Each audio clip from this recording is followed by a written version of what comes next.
Hello friends, how are you? Welcome back to our YouTube channel DP guide. This is Daya Panwar. जैसा कि आप लोग जानते हैं कि इस डीपी गाइड के माध्यम से हम लोग कैरियर गाइडेंस से रिलेटेड आप लोगों तक कुछ वीडियोस लेके आते हैं। एंड जिन लोगों ने अभी तक हमारे इस चैनल को सब्सक्राइब नहीं किया है उनसे रिक्वेस्ट है कि please subscribe our channel. And जैसे एसएससी हो गया तो इसमें बहुत सारा portion active and passive voice का आता है और आप तब तक नहीं बना सकते जब तक आपको उसके बारे में डीप नॉलेज नहीं होगी, एक एक रूल आपको पता नहीं होगा। अगर आपने रूल अच्छे से पढ़ लिया तो आप एक भी क्वेश्चन आपका गलत नहीं होगा, इतना मैं कह देता हूं। अगर आप ढंग से पढ़ेंगे, ध्यान से समझ लेंगे तो मैं कोशिश करूंगा कि आपको समझाने की बहुत इजी वे में, और हिंदी इंग्लिश दोनों मीडियम के बच्चों के लिए हम यहाँ पे पढ़ाते हैं और उसी तरीके से मैं यहाँ पे हैंडल करने की कोशिश करता हूँ कि दोनों को अच्छे से समझ में आ जाए। So friends, let's start. Change करेंगे, बट प्रेजेंट इंडेफिनिट टेंस में क्या आता था? एस या ईएस लगता था। जैसे example, Ram eats the food, जो मैंने ऊपर भी एग्जांपल दिया था, ठीक है। इसमें क्या है, इसका जो रूल है वो क्या आता है? ऑब्जेक्ट प्लस ईजेएमआर प्लस वर्ब की third form plus by plus subject. अब ऑब्जेक्ट, वर्ब की थर्ड फॉर्म, बाय, सब्जेक्ट, ये आपको आठों के आठों में रूल में मिलेगा। ये वाला बस आपको ध्यान देने वाली बात है। तो ये हेल्पिंग वर्ब बस सब में चेंज होगी रूल्स में, ये ध्यान रखना है, ठीक है। कैसे चेंज होगी अभी एग्जांपल से समझेंगे। तो लेट्स स्टार्ट। पहला दिया हुआ है Ram Yeats food, Ram eats the food. अब कैसे बनेगा इसका? द फूड और ईट्स क्या था? Present indefinite. यहां से हम पहचानेंगे। आपको एक्टिव पैसिव वॉइस अगर समझना है तो सबसे पहले आपके दिमाग में टेंस का एक एक पार्ट माइंड में होना चाहिए रूल्स के अकॉर्डिंग, तो वो फटाफट बना लेगा जिसको ये पता होगा, ठीक है। अब इससे पहचानना है ईट्स से, इससे आप पहचानेंगे कि इंडेफिनिट है, प्रेजेंट इंडेफिनिट है, और इसका रूल क्या आएगा? इसकी जगह इज एम आर आएगा। तो क्या लगेगा? पहले ऑब्जेक्ट फॉर्म द फूड, उसके बाद फूड की सिंगुलर है, उसके साथ इज, वर्ब की थर्ड फॉर्म ईट की थर्ड फॉर्म ईटेन, और लास्ट में बाय के साथ subject by Rama, by Ram. Clear? Next negative बनाएंगे तो वो यही है, Ram doesn't eat the food. Does भी किस में आता है? इंडेफिनिट में।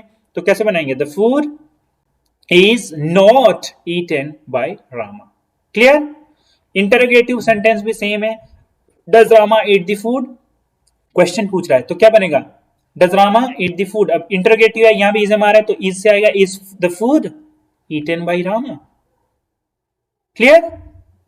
तो ये आपको समझ में आ गया होगा। Similarly, why does Ram eat the food? Question mark से शुरू हो रहा है। Why does Ram eat the food? तो क्या आएगा?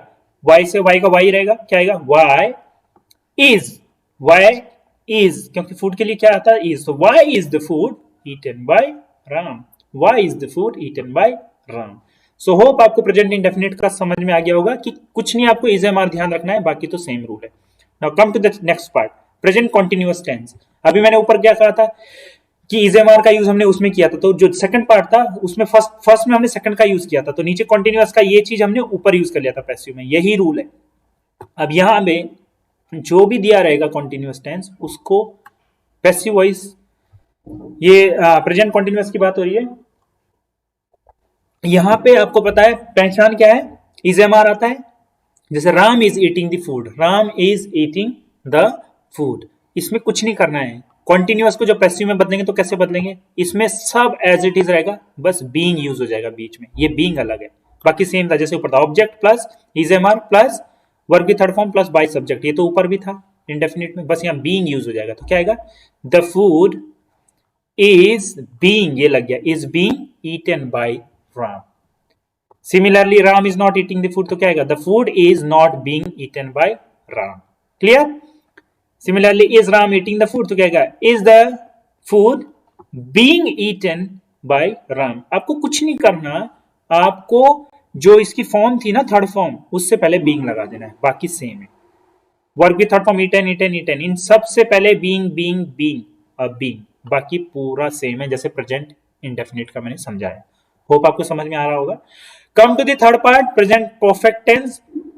प्रेजेंट परफेक्ट टेंस कैसा होता है? उसमें हैज है होता है, ये मैंने पहले पढ़ाया। तो क्या था? जैसे Ram has eaten the food, तो हैज ईटन, इससे हमने समझ में आया कि प्रेजेंट परफेक्ट की बात कर रहे हैं। Ram has eaten the food, इसका जब पैसिव बनाएंगे फ्रेंड्स तो कुछ नहीं, जैसे ऊपर बीइंग यूज हुआ है इसमें केवल बीन यूज होगा। क्या यूज होगा? BEEN, बीन, बाकी सेम है जैसे इसमें। तो हैज है ऑलरेडी था, कुछ नहीं चेंज करना। तो क्या करना है? द फूड, ये था द फूड, अब यहाँ हैज ऑलरेडी था तो हैज बस ईटन से पहले बीन लगा देना। तो क्या आया, हैज बीन ईटन। इसमें तो फॉर्म भी चेंज नहीं करना, क्योंकि परफेक्ट में तो ऑलरेडी थर्ड फॉर्म ऑलरेडी होती है, टेंस एक्टिव में ही थर्ड फॉर्म होती है। ये तो सबसे इजी होता है, इसमें आपको बीन ऐड करना है। तो क्या है, द फूड, यहां से ऑब्जेक्ट से शुरू किया द फूड, उसके बाद हैज भी ऑलरेडी था, ईटन भी लगी था, बीच में बीन लगा दिया, has been eaten by Ram. Similarly Ram has not eaten the food, तो क्या आएगा, the food has not been eaten by Ram. आपको ये ध्यान रखना है बीन यूज होगा बीच में, हैज या बीन बीच में plus third form. Clear, has Ram eaten the food, तो क्या आएगा, has the food been eaten by Ram. बस ये ध्यान रखना है उस कैसे यूज होगा, उन क्या यूज होगा, वो ऑब्जेक्ट के हिसाब से यूज होगा। सिंगुलर है तो हैज आएगा, प्लूरल है तो हैव आएगा। ठीक है, why has Ram eaten the food, तो क्या आएगा, व्हाई हैज द फूड, क्योंकि ऑब्जेक्ट से बनाएंगे, व्हाई हैज, ये तो रहेगा ही शुरू में, तो क्या आएगा, the food been eaten by Ram. Now come to the past tense, hope present आपको समझ में आ गया। Come to the past tense. Now past indefinite tense, past indefinite tense में क्या है, object plus was were plus verb की third form, object plus was were plus verb की थर्ड फॉर्म। ठीक है, plus by plus subject, this is the rule. Same है जैसे indefinite में पढ़ा था, इंडेफिनिट में एस या ईएस आता था, उसकी जगह हमने इजमार लगाया। यहां क्या है, सेकंड फॉर्म की जगह सीधा वॉज या वर यूज होगा। ठीक है, अब देखो यहाँ बाकी सब सेम रूल है, बस इसका ध्यान रखना, बाकी सेम रूल है। सो एक्टिव वॉइस क्या है, Ram at the food, second form use हो रही है। यहां से आपको समझना है कि पास्ट इंडेफिनिट की बात हो रही है। जब इसको कन्वर्ट करेंगे तो कुछ नहीं आएगा, द फूड, उसके बाद हेल्पिंग वर्ब क्या आएगी, वहां इजेमार आई थी, जो इंडेफिनिट पार्ट था प्रेजेंट का, यहाँ पास्ट की बात हो रही है, तो इजेमार की जगह क्या आएगा, वॉज या वर, तो वॉज सेम, उसके बाद वर्ब की थर्ड फॉर्म ईटेन, वर्ब की third form plus by, subject क्या था यहाँ पे, Ram. Now come to the negative part, अगर नेगेटिव में देखें तो क्या था, Ram did not eat the food, कुछ नहीं करना है, सेम है, ऑब्जेक्ट फॉर्म द फूड, उसके बाद क्या है, वॉज वर्ब में से वॉज नॉट ईटन, नॉट और वर्ब की third form eaten by Ram. Interrogative की बात करें, so did Ram eat the food, तो फिर से द फूड यहां से आना था ना, लेकिन इंटरोगेटिव है तो इसमें डिड की जगह क्या यूज होगा, वॉज एंड वर्ब में से एक, तो वॉज आएगा, was then object the food, फिर क्या आएगा, ईटन बाय राम। सेम है जैसे ऊपर था ना, the food was eaten by Ram, the food was eaten by Ram, the food was eaten by Ram. यहां पे क्या है, the food was eaten by Ram है ना ऊपर, तो हम क्या करेंगे, इज एम आर की जगह क्या है, वॉज आएगा यहाँ पे, वॉज बाकी सेम है, the food eaten by Ram, जैसे है ना, the food was eaten by Ram, तो यहां भी है द फूड वॉज, बस यहां से उठ के पहले आ जाएगा, क्योंकि इंटरोगेटिव में क्वेश्चन मार्क पहले आता है, तो सेम।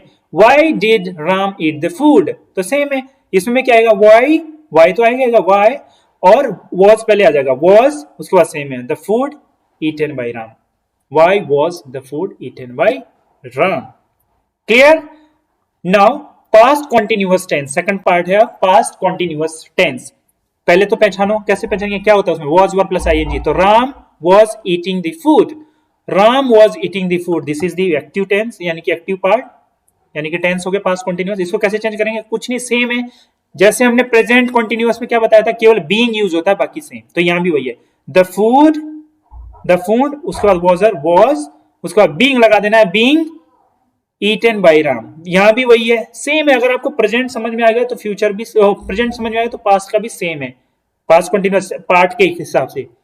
पहला इंडेफिनिट में उसमें इजेमार आया था, इसमें वॉज वर आया था, कॉन्टिन्यूअस में वहां बीइंग यूज हुआ था, बाकी सेम था, यहां भी बीइंग यूज होगा, बाकी वहां इजेमार यूज हुआ था, यहाँ वॉज वर यूज होगा, क्योंकि पास्ट की बात है, तो same, the food was being eaten, verb की third form eaten by, subject है रामा, यही है फॉर्मूला, यही है, ये आपको ध्यान रखना है। ठीक है, इसी के अकॉर्डिंग बनाएंगे, तो क्या है, object plus was verb plus being plus third form plus by plus subject.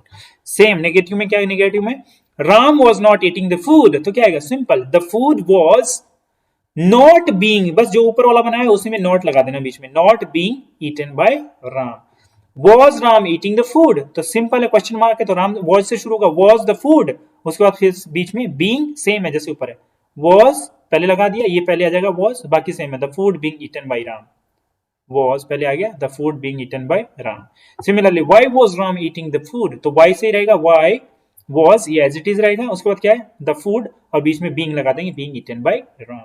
So friends, this is the continuous part of past continuous tense. Now come to the third part, past perfect tense. Same जैसे हमने indefinite में उसमें present का पढ़ा था, present में क्या आता है, हैज है प्लस बीन लगा दिया था, यहां भी बीन लगेगा, बाकी हेड वैसे रहेगा।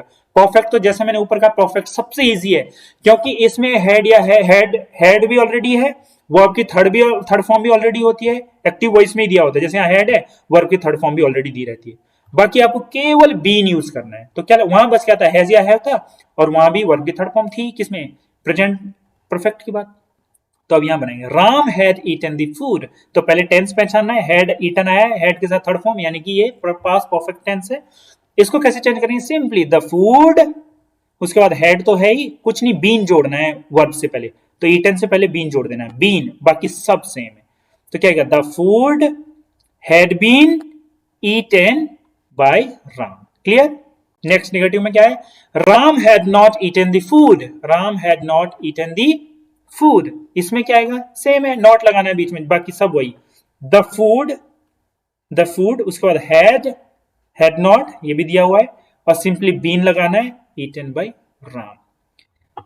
लास्ट है इंटरोगेटिव में, had Ram eaten the food, इसमें क्या आएगा, पहले हैड, बस क्या आएगा आपका, ये बस ये ऑब्जेक्ट यहां आ जाएगा, the food, had the food, ये आगे आ जाएगा, had the food, object, subject की जगह ऑब्जेक्ट आ जाएगा, ऑब्जेक्ट की जगह सब्जेक्ट, यही रूल में है। हैड द फूड, उसके बाद बीन लगा देना बीच में, बीन वर्ब से पहले, been eaten by Ram. Question mark वाला है फिर से, why had Ram eaten the food, तो क्या आएगा, वाई हैड ऑलरेडी आया हुआ है, सब्जेक्ट राम की जगह क्या आ जाएगा, ऑब्जेक्ट द फूड, उसके बाद वर्ब से पहले, ईटन से पहले बीन लगा देंगे, बीन ईटन, और उसके बाद बाय के साथ सब्जेक्ट द राम, बाय के साथ, सॉरी द राम नहीं, राम, ठीक है, by Ram. Clear. So friends, ये हमने अभी तक क्या पढ़ लिया, प्रीवियस जो वीडियो था उसमें हमने पढ़ा था प्रेजेंट इंडेफिनिट टेंस का जो एक्टिव वॉइस था उसको पैसिव वॉइस में कन्वर्ट करने की कोशिश की थी, और जो सेकंड जो ये हमारा वीडियो है जो आज हम बना रहे हैं, सेकंड वीडियो, इस वीडियो में मैंने क्या पढ़ाया कि पास्ट के जितने भी तीन शुरू के हैं, past indefinite, past continuous, past perfect tense, उन तीनों को कन्वर्ट करने की कोशिश की पैसिव वॉइस में। तो जैसा कि मैंने स्टार्टिंग में बताया कि टोटल टेंस पार्ट को मिलाकर के 12 होते हैं, एक्टिव और एक्टिव के जो पैसिव वॉइस होते हैं कितने का कन्वर्ट कर सकते हैं, जिसमें से प्रेजेंट के शुरू के तीन part, present indefinite, present continuous, present perfect, वो हमने पहले वीडियो में कन्वर्ट करने की कोशिश की। इस वीडियो में हमने पास्ट के पढ़े, पास्ट के शुरू के तीन, past indefinite, past continuous, past perfect tense, उसको कन्वर्ट करने की कोशिश की पैसिव वॉइस में, तो 3 और 3 6 हो गए। नेक्स्ट वीडियो जो मैं बनाऊंगा वो हम फ्यूचर को पकड़ेंगे, उसमें केवल 2 ही पार्ट कन्वर्ट होते हैं पैसिव में, पहला इंडेफिनिट और दूसरा परफेक्ट, तो यानी कि फ्यूचर इंडेफिनिट और फ्यूचर परफेक्ट, वो 2 रह गए, वो हम नेक्स्ट वीडियो में कन्वर्ट करने की कोशिश करेंगे। सो फ्रेंड्स, होप आपको समझ में आ गया होगा, एंड अभी मैं बहुत कोशिश की, पूरी बहुत प्यार से समझाने की कोशिश की, बहुत इजी वे में समझाने की कोशिश की, हिंदी इंग्लिश दोनों का मिक्सचर यूज करके समझाने की कोशिश की। होप आपको समझ में आया होगा, hope you like this video. So please अपने फ्रेंड्स, रिलेटिव्स, जितने भी आपके कांटेक्ट में स्टूडेंट्स हैं, उनसे शेयर करने की कोशिश करें। मैं बहुत इजी वे में समझाने की कोशिश कर रहा हूं ताकि आप लोगों को अच्छे से ज्यादा लोगों तक ये समझ में आए, ज्यादा से ज्यादा लोगों तक ये वीडियोस जाएंगी, तो ज्यादा से ज्यादा लोग जो इंग्लिश का फोबिया है वो दूर होगा। और मेरी ये आप लोगों से रिक्वेस्ट है कि जो सब ज्यादा से ज्यादा लोगों को इससे जोड़ने की कोशिश करें। Please try to subscribe our channel so that हमारा जो मेन टारगेट है वो अचीव हो सके, कि जब मैक्सिमम लोगों तक इसका जो वीडियोस है पहुंच सके, वो लोग इसका फायदा उठा पाए और लोगों का जो डर है इंग्लिश का वो भाग सके, और इजीली आप इंग्लिश को में इंटरेस्ट जगाने की कोशिश कर सकेंगे। सो फ्रेंड्स, आज के लिए इतना ही। Thank you for watching and stay tune and subscribe our channel. Thank you so much. बने रहिए, जल्दी हम नेक्स्ट वीडियो के साथ आएंगे। Thank you so much.